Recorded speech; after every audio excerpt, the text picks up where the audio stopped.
नमस्कार दोस्तों। आज का हमारा विषय है वीडियो और एग्जाम को लेके। वीडियो जिसका फुल फॉर्म है विलेज डेवलपमेंट ऑफिसर और ये भर्ती 2018 में आई थी।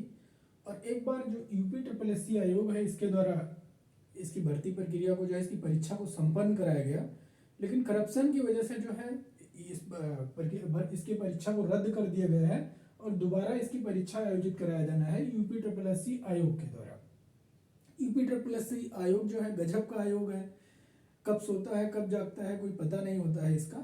लेकिन चूंकि 24 में जो है वो लोकसभा का चुनाव है उसको मद्देनजर रखते हुए जो है यूपी ट्रिपल सी आयोग द्वारा ये उम्मीद है कि ये परीक्षा जो है 2023 में ही कंडक्ट करा ली जाएगी। तो इसको ध्यान में रखते हुए जो है इस परीक्षा की संभावना है कि लगभग मार्च लास्ट तक जो है इसका नोटिफिकेशन मतलब डेट जो है अनाउंस हो सकती है कि ये भर्ती कब इसकी परीक्षा कब आयोजित कराई जाएगी।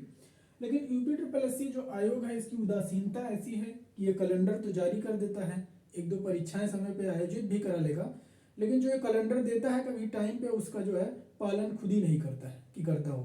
कैलेंडर देगा जो है कि ये परीक्षा हम इस डेट तक जो है वो आयोजित करा लेंगे, लेकिन 2-3 बार उसको स्थगित करके जो है खींचना जो है इसकी आदत सी बन गई है कि परीक्षाओं को कभी समय पे आयोजित कराता नहीं है।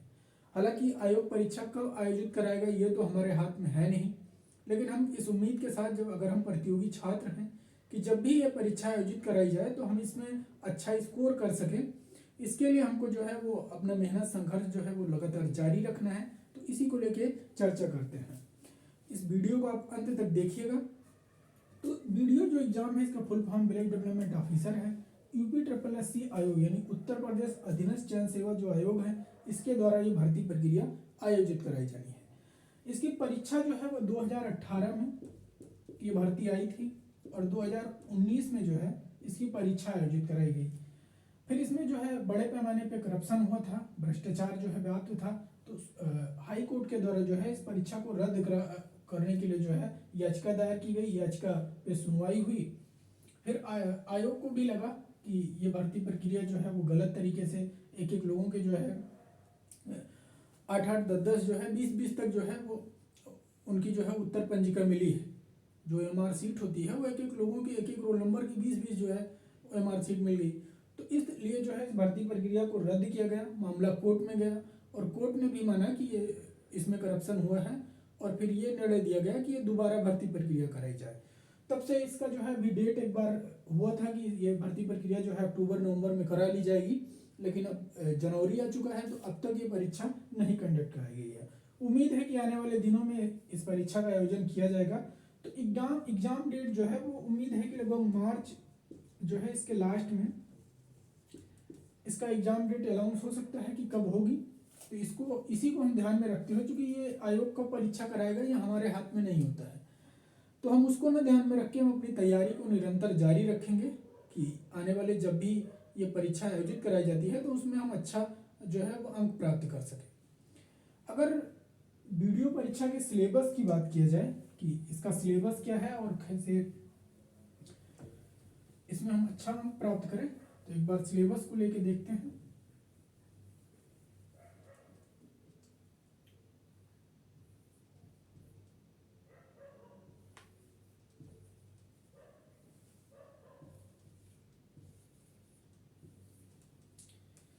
जो इसका सिलेबस है वीडियो एग्जाम का, इसमें आपके 3 सब्जेक्ट पूछे जाने हैं। एक आपका हिंदी आएगा, दूसरा आपका रीजनिंग आएगा और तीसरा आपका जीएस पोर्शन आएगा। और तीनों से आपके जो है वो 50 क्वेश्चन इससे पूछे जाने हैं। 50 क्वेश्चन जो है वो रीजनिंग के आपके होंगे और 50 क्वेश्चन आपके जीएस के होंगे। ये 50 क्वेश्चन, एक क्वेश्चन 2 अंक का होगा यानी 100 नंबर की जो है वो आपकी हिंदी होगी, 100 नंबर की आपकी रीजनिंग होगी और 100 नंबर की आपका जीएस होगा।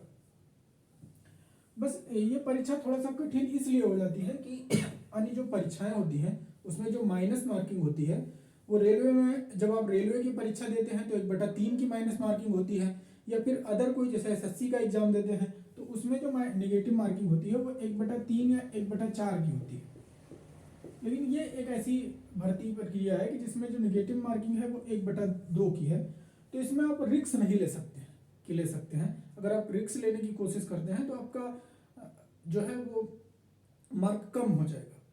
और ऐसी गलती जो है इसमें पिछली बार जब परीक्षा दिया, जिन लोगों ने दिया था, हमने भी दिया था, तो उसमें सबसे बड़ी दिक्कत यही आई थी कि लोगों का सही तो था लेकिन उसके अपेक्षा गलत ज़्यादा था। और इसमें सबसे बड़ी दिक्कत यह है कि अगर आपका 2 क्वेश्चन गलत होता है तो एक क्वेश्चन का मार्क सीधे आपका जो है हटा दिया जाता है। तो इसलिए रिस्क नहीं लेना है। तो इसके लिए आप निरंतर अभ्यास करते रहिए कि ताकि आप गलत क्वेश्चन को जो है टच ना करें। और जो क्वेश्चन आपको परफेक्ट रूप से आता है कि इस पे ये हमारा सही होगा ही, उसी क्वेश्चन को आप इसमें टच करें। तो इस चीज़ को निगेटिव मार्किंग इसमें बहुत ज़्यादा फैक्टर रखेगी। तो इस बात को ध्यान में रखते हुए आपको तैयारी करना है। हिंदी की अगर बात किया जाए तो हिंदी का पूरा कंप्लीट सिलेबस इसमें पूछा जाएगा। आप वर्णमाला से लेके जो है, और इधर आपका वर्ण हो गया, फिर शब्द हो गया, शब्दों के प्रकार को लेके पिछली बार कई क्वेश्चन आए थे। इसके अलावा जैसे आपका विकारी या विकारी शब्द होता है, विकारी में आपके 4 हो जाते हैं, संज्ञा है, सर्वनाम है, क्रिया है, विशेषण है। और अविकारी में जैसे क्रिया, विशेषण, संबंध बोधक, समुच्चय बोधक, विस्मयादि बोधक ये हो जाता है। निपात को लेके क्वेश्चन पूछा गया था। वाक्यों से जैसे शब्दों से लेके वाक्य बनता है, वाक्यों के प्रकार को लेके क्वेश्चन पूछा गया था। इसके साथ ही हिंदी में आपका जैसे अशुद्धि संशोधन जो होता है उससे लेके क्वेश्चन पूछा गया था। इसके अलावा संधि हो गया, समास हो गया, रस, छंद, अलंकार हो गया।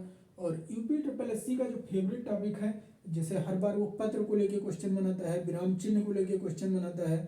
और एक अभी नया जो है ये पूछना स्टार्ट कर दिया है, जो हिंदी वर्णमाला में शब्दों को व्यवस्थित क्रम में रखा जाता है, जैसे आप इंग्लिश में रखते हैं, तो इसको लेके जो है हिंदी वर्णमाला में पूछता है। इसमें अंग्रेजी वर्णमाला की अपेक्षा थोड़ा सा परिवर्तन होता है। तो इसको आप देख के जाइएगा कि हिंदी वर्णमाला के जो शब्द होते हैं उनको डिक्शनरी में जो है वो किस हिसाब से सेट किया जाता है। तो ये हिंदी का सिलेबस होता है। रीजनिंग में आपकी कंप्लीट रीजनिंग आती है। हाँ, रीजनिंग का क्वेश्चन पिछली बार जो पूछा था वो थोड़े क्वेश्चन इसके बड़े होते हैं, जैसे बैंकिंग एग्जाम में आते हैं। और खास करके जो लॉजिकल रीजनिंग होती है उससे क्वेश्चन आपके काफ़ी ज़्यादा इसमें आए थे। और कुछ चैप्टर हैं कि जिनसे पूछता ही है, जैसे आपका कथन निष्कर्ष हो गया, कथन तर्क हो गया, कथन पूर्वधारणा हो गया, न्याय निगमन से पिछली बार 3-4 क्वेश्चन आ गया था। और इसके अलावा जीएस में जो है आपका एक बड़ा सेक्शन है जिसमें आपका इतिहास आएगा, भूगोल आएगा, संविधान आएगा, अर्थव्यवस्था से क्वेश्चन आया था। इसके अलावा साइंस से भी एक 2-3 क्वेश्चन पूछे गए थे। और इसके अलावा 2 इसमें ऐसे हैं, एक तो आपको इसमें यूपी स्पेशल और तीसरा आपका कंप्यूटर। ये 2 आपको अलग से तैयार करना होगा। और सबसे मेजर रोल जो आपका इसमें जीएस में रहेगा, क्योंकि जो यूपी SSS आयोग है वो लगातार इसमें परिवर्तन कर रहा है, वो करंट अफेयर्स को जो है वो ज़्यादा तवज्जो दे रहा है। आप अगर लेखपाल का एग्जाम दिए होंगे तो उसमें करंट का जो है काफ़ी ज़्यादा रोल रहा है। तो करंट का जो है सेक्शन इसमें इंपॉर्टेंट करेगा जीएस वाले क्षेत्र में जो है। तो करंट पे आप अच्छा खासा फोकस बनाइए। और सबसे ज़्यादा जो ध्यान देने योग बात इसमें है वो है निगेटिव मार्किंग, क्योंकि निगेटिव मार्किंग इसमें 1/2 की है। और 1/2 की निगेटिव मार्किंग में जो है पेपर को आप ज़्यादा क्वेश्चन अटेम्प्ट नहीं कर सकते। अगर आपको जैसे आप क्वेश्चन जब सॉल्व करते हैं तो 4 विकल्प आपको मिलते हैं। तो यदि आप 2 विकल्प इसी तरह काट भी ले जाते हैं तो 2 विकल्प आपको बचता है, तो आपका चांस 50-50% हो जाता है। तो वहाँ पे रिस्क लेने से पहले एक बार सोचना होगा कि इस क्वेश्चन पे ले कि ना ले। इसके अलावा उत्तर प्रदेश पिछली बार जो परीक्षा हुई थी उसमें धार्मिक ग्रंथों से को लेकर क्वेश्चन पूछा गया था, जैसे रामायण के कितने भाग होते हैं, कौन सा भाग उसमें बड़ा होता है, कौन सा भाग छोटा होता है। इसके अलावा रामायण के कुछ पात्र हैं उनके नाम आपको आने चाहिए। तो और कई धार्मिक ग्रंथ हैं जिनको लेके क्वेश्चन बनाया जा सकता है, खास करके रामायण हो गया, महाभारत हो गया, बौद्ध धर्म के कुछ धार्मिक ग्रंथ हैं, जैन धर्म का हो गया। तो इन सबको थोड़ा धार्मिक ग्रंथों के बारे में आप पढ़िएगा, क्योंकि उससे आपको जीएस के सेक्शन में फायदा मिलेगा। और ये रीजनिंग, हिंदी और जीएस इनसे मिला के आपका 50-50 क्वेश्चन आएगा। टोटल आपका 150 क्वेश्चन होगा और 2 घंटे का आपको टाइम मिलेगा। इन 2 घंटों में 150 क्वेश्चन आपको अटेम्प्ट करना रहेगा। हिंदी तो आपको हो जाती है, हिंदी अगर आप सॉल्व करेंगे तो लगभग 20 से 25 मिनट में आपका हिंदी कंप्लीट हो जाएगा। जीएस भी आपका लगभग 20 मिनट में आप करके फिल कर सकते हैं। रीजनिंग को आपको जो है वो कम से कम 1 घंटे देना पड़ेगा।